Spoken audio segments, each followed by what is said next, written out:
Hey guys, it's Tori and it's time for my April wrap-up. April ended up being a decent reading month for me. It was about average. I've found recently that I often think I'm only going to be able to read like 3 or 4 books a month, but I usually read around 5, and that's how many I read this month. I had a good variety of books. I have a middle grade on here, a couple classics, a historical literary fiction, and an adult fantasy. So pretty good setup. Let's just get right into it. So the first book I completed this month was Percy Jackson and the Lightning Thief, which I ended up giving 4 out of 5 stars. This was a reread for me. I really enjoyed it. I liked getting back into this world and seeing these characters again. I love Camp Half-Blood. I think it's so fun. Not quite as fun as Hogwarts, but I still really enjoy it. If you don't know, I should probably start with the synopsis just in case someone doesn't know. This follows Percy, who is a young boy who has ADHD and dyslexia and just seems to get in trouble a lot, not necessarily because of those two things, but he just ends up in trouble a lot and moved from school to school. And he ends up discovering that his parentage, he's been raised by a single mom with a stepfather as well for a while that he doesn't like. He finds out that his father is actually a Greek god, and things go on from there. I don't want to spoil too much if you haven't read this series, but it's a really wonderful series. It's a great way to get introduced to Greek mythology.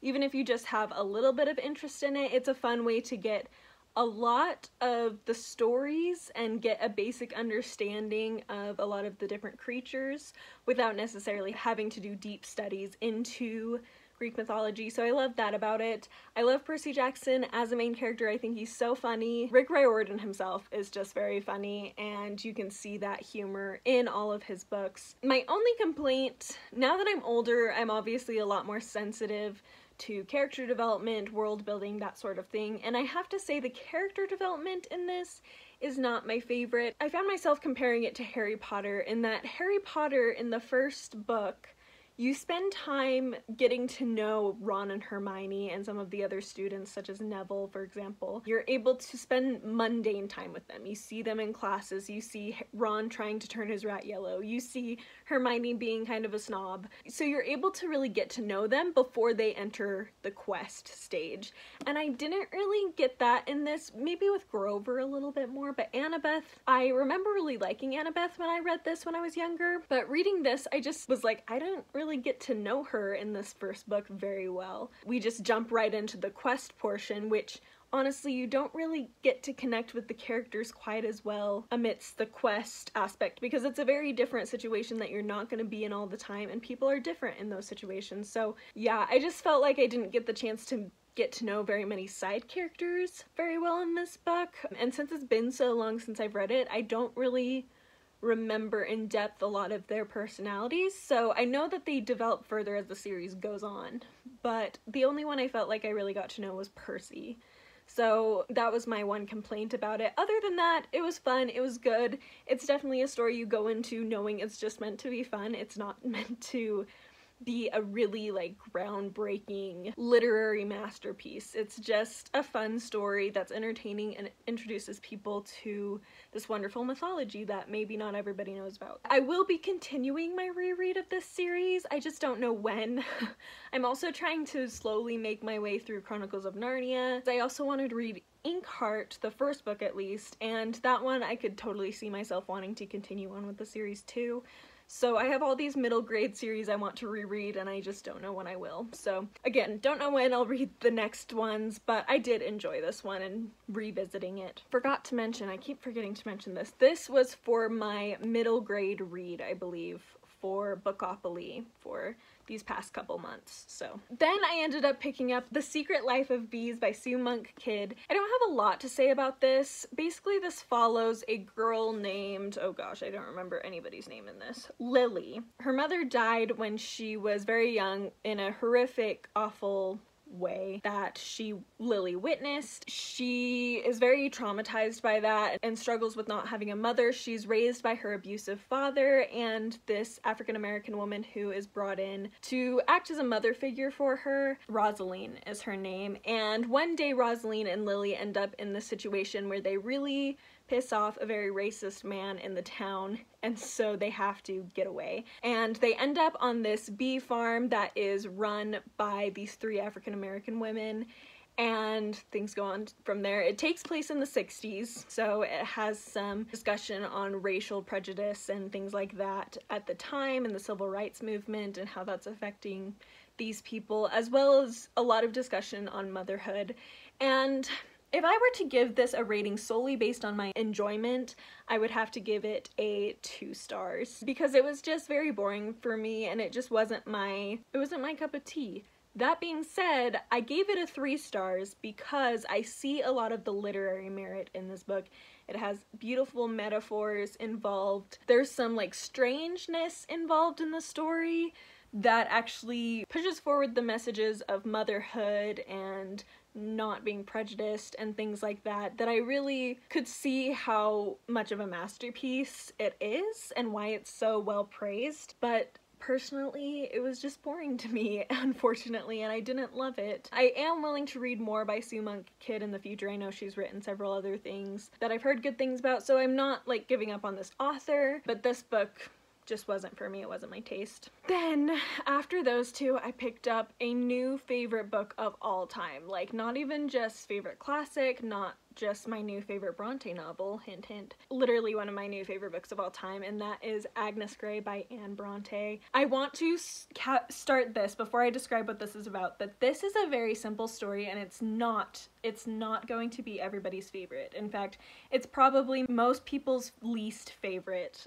Brontë novel, because it's just very simple. It's very good, and I think most people at least are okay with it or enjoy it. I don't know if there's anybody who would hate it, but I mean, you never know. But it doesn't seem like the type of story someone would hate, just maybe more people would find boring. For me, it just worked for me. So, starting off explaining what this is about, this follows Agnes Gray, who her family treats her very much like a child. She is 18, but she's not really trusted with a lot of responsibility in the family, and not because they think she's stupid or anything, it's just more they think she's the baby of the family and they want to take care of her. She really wants to break away from that, so she ends up getting a job as a governess to help support her family who is struggling, and it tells of her experiences. This is very much inspired by Anne's own experiences, and you can tell that Agnes Gray is Anne Brontë in many ways. There is a lot of fictionalized aspects to the story, but the heart of it, the heart of Agnes as a character, is very much based on Anne and her own ideas of the world and her own experiences with the world. The reason why this is now one of my favorite books of all time is because it's not like a great plot or anything that like held my interest incredibly well plot-wise, but I just felt very seen reading this. I really related to the way Agnes sees the world, and every time we got inside her head, I just was like, yes, that is exactly how I feel about a lot of these things. I just connected so much to this book, to the point where I didn't like cry, but like I felt a little emotional just because of how much I felt for Agnes. On top of being something I could connect with so much, it also had a wonderful romance, probably the best romantic hero of any Brontë book I've read, because all of them, while they're interesting people, they are not particularly romantic. In my opinion, I am not attracted to any of them, but this was the first guy that I was actually like, wow, I would date him. All of the others I'm like, no, I would steer clear of all of them. I mean, Gilbert Markham, I guess, in The Tenant of Vaudeville Hall was fine, but I really liked this guy in here. This isn't a groundbreaking romance either, but just found him so sweet, and I just loved that he didn't really care about his own prospects. All he cared about was helping others and being good to others and really living a good life, and I just really appreciated that. And I think he and Agnes complement each other very well, which I always love seeing in books, because sometimes I'm like, wow, this is all based on passion and I don't see how these two people really mesh well together, but these two I really could see it. And yeah, this is such a rambly review, I'm so sorry, but I really felt a lot for this story and for Agnes as a character, like I've been saying. I recommend it if you're interested. Do not go into it expecting it to be your favorite. It might, for some of you, you might have similar feelings to me, but it's not gonna be for everybody. Anyway, 5 out of 5 stars if that wasn't obvious, but I love this so much, and I will be rereading it many times in the future, I'm sure, especially because it's so short, and some of my other favorite books of all time are pretty long, so this will be a nice one to just be able to dive into when I want to read one of my favorite books, but I don't want to read 500 pages. I'm so bad at mentioning which Bookopoly prompt these are all for, but The Secret Life of Bees I think was for an adult read. I could be totally wrong on some of these, but I'm just doing my best guess because I didn't look it up, even though I should have before this. This one was for a book by a favorite author, and then this next one I don't think goes with anything. So I think these last two didn't go with anything. I will mention really quick while I'm thinking about it though. My last prompt that I had yet to fulfill was to read a low fantasy, and I was going to read that at the end of this month, but I really was not feeling very inspired to read a low fantasy. So I'm going to count Spinning Silver by Naomi Novik, which I read last month, as my low fantasy because I think technically it takes place in Russia a couple centuries ago. There are Jewish people in it, so I feel like it takes place in our world, I'm fairly certain, so it's low fantasy. I was considering having that fulfill that prompt anyway, but I was like, well, maybe I'll read another one that's a little more obviously low fantasy than that, but I didn't, so I'm just gonna count that one. Next, I picked up an adult fantasy, The Queens of Innis Lear by Tessa Gratton. This is a retelling of the story of King Lear by William Shakespeare. If you don't know that story, basically it follows this king, King Lear, who wants to retire from being king, essentially, and has 3 daughters. And he comes up with this plan asking them how much they love him, essentially, who loves him the most. And the 2 older daughters are very cunning and manipulative and are like, oh, we love you so much, we love you more than anything in the world, da da da da. And his youngest daughter, who is his favorite and who he expects to love him, say she loves him the most, basically is like, I love you as much as it's my responsibility to love you as my father, and I'm not gonna play your games. And he ends up disinheriting her of everything. She goes off to marry the King of France, and he splits the kingdom between his 2 older daughters. However, they don't actually care about him, and things go on from there. So this is that story, but from the perspective primarily of the daughters, as well as a few other characters. I absolutely loved it. I gave it 4 out of 5 stars. I found that I really like a character-driven political fantasy so much. That's my favorite thing ever, and this gave me all of that. It's a very, very slow book. It's very character-driven, so if you're a plot-driven reader, you might not like this because it is very character focused, very slow moving plot overall, but the pacing was good enough for me to stay interested in the overall story. I think it helped that each chapter was a different perspective and the chapters weren't particularly long, so it helped the pacing to feel more bearable. If you have read 3 Dark Crowns, or at least liked the idea of that and didn't necessarily, you were kind of disappointed in that, this is everything I wanted the 3 Dark Crowns series to be by Kendara Blake. Just the battle between the sisters and everything. This is definitely not an action-packed version of that sort of premise. It's very like manipulation, political maneuvering kind of a story, but it is what I hoped for out of that story. So maybe you'll be the same as me if you were kind of disappointed in that series, but you were interested in the premise. This may be for you, but take everything else I've said about the character-driven plot into consideration when going into this still. But I really, really liked this. There were a few specific things I did not like about it, which is why it's a 4-star, not a 5-star. First of all, my favorite characters were Regan and Morimaros. Regan's ending I was okay with. I enjoyed it. If what happened had to happen, I'm glad it happened in the way it did. That's so vague. I'm trying not to give any spoilers. But I had hoped for a little bit more from her character, and I was kind of disappointed in that. I also was very disappointed in Morimaros's ending. There's an aspect to it where he plays a role in allowing one of the other characters to do something she wanted to do. At least it hints at him doing that, and it just felt very out of character for him, and it kind of degraded him as a character in my opinion, and I hated that. So I hated that part of the ending. And then there's another character and relationship that I despised, and that's between the youngest daughter, Elia, and Ban, this other man. That's not a spoiler, that shows itself in the from the very beginning, so not a spoiler, but that they get together. But I just felt like it was so weird, and I felt that there was no need for them to have a romantic relationship. I almost feel like they should have just been friends instead of having a romantic relationship, and it would have changed nothing about the plot. There's another romance that I liked a lot more. There's kind of a love triangle situation, so the other guy I liked a lot more for this person, and I felt the chemistry a lot more between them, and it was just so much better, but there was so much more focus put on Ban and Elia that I just hated it, and I did not feel the chemistry, and I thought it was stupid, and I also hated Ban the more I read about him. At first, he was like fine, but by the end of the book, I was like, I hate him. He is awful. He kind of plays a very anti-hero role, and in some ways I think you're supposed to kind of feel bad for him, but not necessarily condone his actions.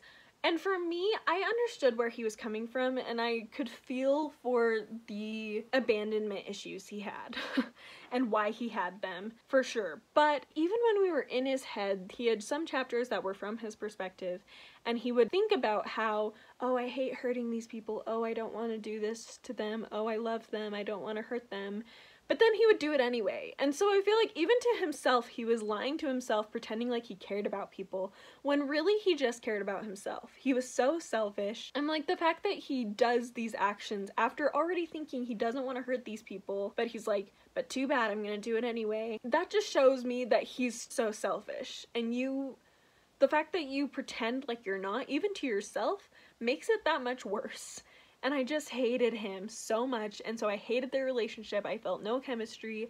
I did not understand why Elia was interested in this mess of a human. I can understand her, again, wanting to be his friend and caring about him in a friendly sort of way, but the romantic side of it, I just did not understand. I just hated him so much. I also hated Gala, but that's a different rant that I'm not going to go into. Basically, I did not like Ban at all, and I feel like his part ruined a lot of this story for me, and I feel like the ending was good in a lot of ways, but there were aspects to it that I didn't like, and so that's why it's 4 stars, not 5 stars, but it was still a really fun read. The last book I was able to complete in April was Desperate Remedies by Thomas Hardy, which I gave 5 out of 5 stars to. This follows Cytherea, who her father dies in an accident at work, and he had many debts, and his children, Cytherea and her brother Owen, don't really have very much education or training in any profession, so they're kind of struggling to make ends meet. Owen ends up going and working in an architect's office,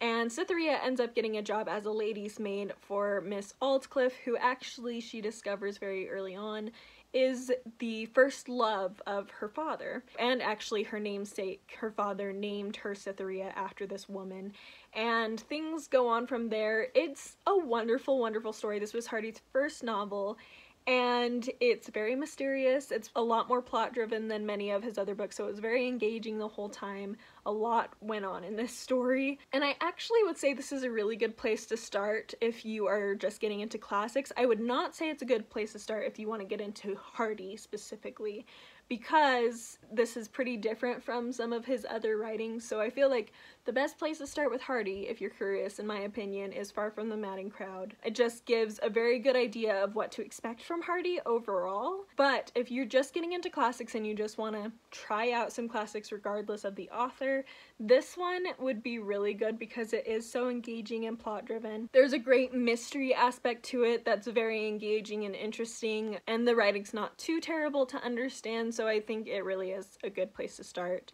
especially if you like mystery. Also, if you've read The Woman in White by Wilkie Collins, this gave me a lot of Women in White vibes, especially the second half. The first half is a little more focused on the love story and some social aspects to the plot, but the second half is very driven by a mystery that's very similar in some ways to The Woman in White. I will say my only complaint with this book that I can think of specifically is I was able to guess the 2 major plot twists, plot answers at the end of the book that it was leading up to, but seeing how they got there was still very engaging to me, and so it wasn't, even though I guessed it and I was pretty sure I was right, I still enjoyed the process of reading the entirety of the story. Anyway, would recommend if you're interested, and yeah, 5 out of 5 stars, like I said. Okay, so that is it. I guess I should mention I am currently still reading Leonardo da Vinci by Walter Isaacson, and I don't think I'm gonna finish it until July,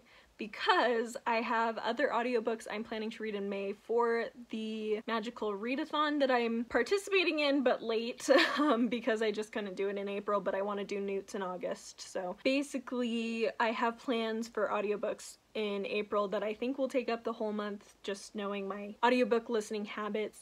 And then in June, I intend to listen to The Count of Monte Cristo on audiobook, and because of that, I don't think I'm gonna get back to Leonardo da Vinci anytime soon. I am fine with taking a break because I was getting a little bored with this. I still want to finish it because I do want to learn more about Leonardo da Vinci, but I just think I need a break. So it should be fine, but yeah, July is probably when I'm gonna get back into that and finish it. Anyway, that is it. Thank you so much for watching. Let me know down below some of your favorite books you read this month, as I would love to know. And if you've read any of these and what your thoughts are, as I would love to have conversations about that as well. Again, thank you so much for watching, and I will see you next time. Bye!